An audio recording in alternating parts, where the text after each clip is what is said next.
నిజాయితీ పాలన బీజేపీతోనే సాధ్యమని ఢిల్లీ ప్రజలు విశ్వసించారని కేంద్ర మంత్రి కిషన్ రెడ్డి అన్నారు. దేశ రాజధానిలో కాషాయ జెండా ఎగరేశామని, అదే స్ఫూర్తితో తెలంగాణలోనూ 3 ఎమ్మెల్సీ స్థానాల్లో విజయం సాధించాలని పార్టీ శ్రేణులకు ఆయన దిశానిర్దేశం చేశారు. వారు మాట్లాడింది ఒకసారి విందాం.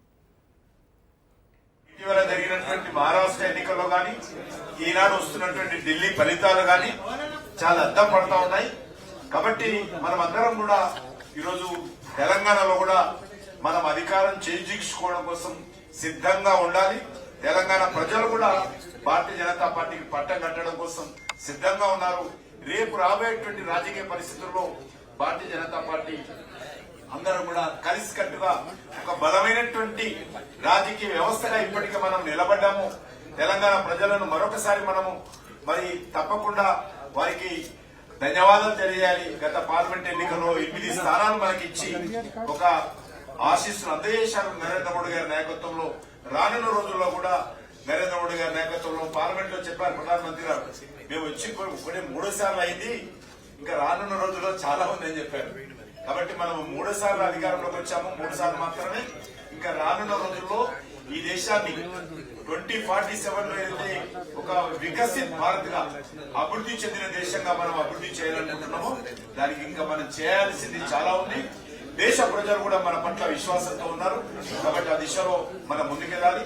ఏదైతే ఢిల్లీ ఫలితాలు వస్తా ఉన్నాయో అది సానుకూలమైనటువంటి వాతావరణం.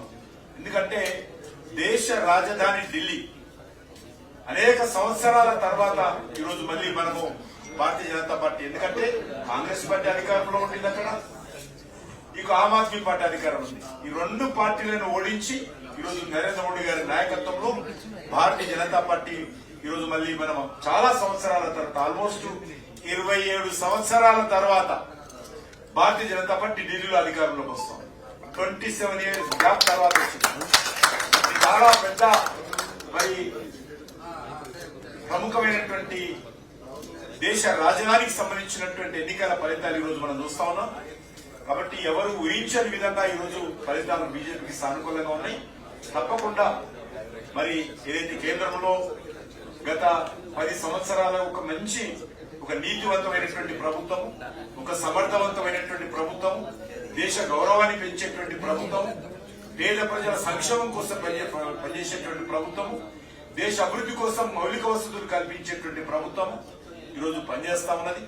అదే దిశలో ఢిల్లీలో కూడా రానున్న రోజుల్లో భారతీయ జనతా పార్టీ ఢిల్లీలో ఘన విజయం సాధించడం పట్ల కేంద్ర నాయకత్వానికి మేము ఈ సందర్భంగా శుభాకాంక్షలు, అభినందనలు తెలియజేస్తా ఉన్నాం. ఉచితాల వల్లనే మళ్ళొకసారి అధికారంలోకి వస్తామనేటువంటి అన్ని రాజకీయ పార్టీలకు కూడా ఢిల్లీ ఎన్నికలన్నిటి ఒక రకంగా గుణపాఠంలాగా కనబడతా ఉన్నాయి. అవినీతికి వ్యతిరేకంగా ఉద్యమాన్ని ప్రారంభించి అవినీతి ఊబిలో కూరుకుపోయింది కాబట్టి ఆమ్ ఆద్మీ అనేటువంటి పార్టీ ఈరోజు ఢిల్లీ లోపల ఈ రకమైనటువంటి ఫలితాలని ఫేస్ చేయాల్సినటువంటి పరిస్థితి వచ్చింది. భారతీయ జనతా పార్టీ ఇష్యూ బేస్డ్గా కొట్లాడుతూ ఉన్నాం. సమస్యల్ని చాలా స్పష్టంగా ఐడెంటిఫై చేసి మాట్లాడుతూ ఉన్నాం. నరేంద్ర మోడీ గారి నాయకత్వంలో ఈ దేశ చరిత్రలో ఎన్నడూ లేనట్టు 7 లక్షల వరకు ఉన్నటువంటి ఇన్కమ్ ట్యాక్స్ ఎగ్జంప్షన్ని 12 లక్షలకు పెంచి మధ్యతరగతి ప్రజలని ఆకట్టుకునేందుకు తీసుకొచ్చినటువంటి బడ్జెట్ భారతీయ జనతా పార్టీ తీసుకొస్తే కాంగ్రెస్ వాళ్ళు పార్లమెంట్లో ఏది పడితే అది మాట్లాడిండ్రు.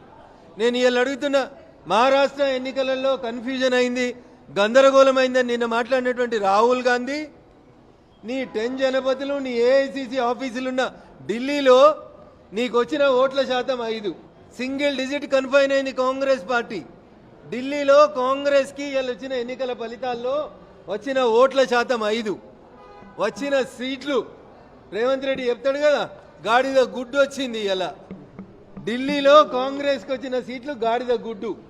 ఈ దేశ చరిత్ర అసలు తెలియదు నీకు, రామాయణం తెలియదు, భారతం తెలియదు, గరీబోడి కష్టం తెలియదు. కాబట్టి కాంగ్రెస్కి ఇలా ఢిల్లీలో గాడిద గుడ్లన్నీ సీట్లన్నీ వచ్చినాయి. ఇంకా నయం రేవంత్ రెడ్డి పోయి ప్రచారం చేసి ఉంటే మైనస్ సీట్లు ఏమన్నా ఉంటే అవి కూడా వస్తుంటుండేనేమో. చేసిండ ఢిల్లీలో కూడా, అందుకనే గాడిద గుడ్డు ఇచ్చినట్టున్నారు.